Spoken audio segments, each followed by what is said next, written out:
Hello there and welcome to another one of these Lexical Lab 1 minute English videos. If you like this video, make sure you subscribe to our YouTube channel and check out our website www.lexicallab.com to find out more about our online language lessons. Over the last 10 days or so, perhaps the one word which I've heard most in news reports has been draft. As you may know, the draft is the system of ordering people by law to join the armed forces.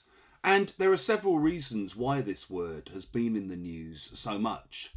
For example, last week a young man in the town of Ust-Ilimsk in the far east of Russia very bravely shot dead a draft officer, a man working for the state, working for the military, trying to recruit or bring young men who've been drafted, who've been called up to serve in the obscene ongoing war in Ukraine. Across Russia, several draft centres have been attacked and sometimes burned to the ground. Draft centres are the places that people report to once they've been drafted, once they've been called up.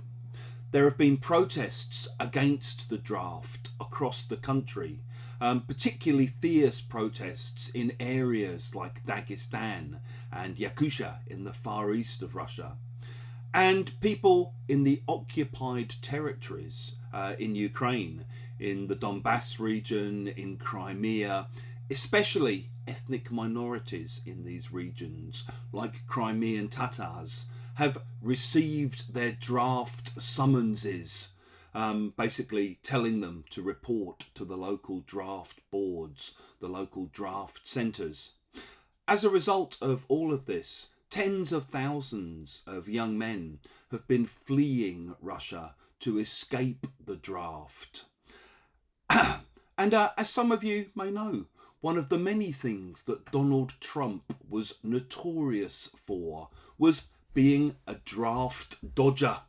Back in the 1960s, when many young men were getting drafted, were getting called up to go and serve in Vietnam, Trump managed to use his wealth and power and privilege to pull a few strings and get himself out of having to serve. He basically managed to dodge the draft.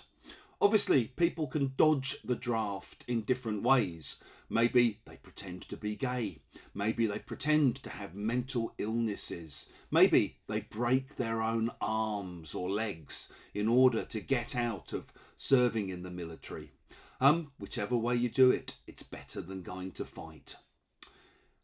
If you've enjoyed this video, please do click the like button. Make sure you share it with your friends, your students, your colleagues. And in the comment section below, we'd love to see any examples of how you might use the word draft.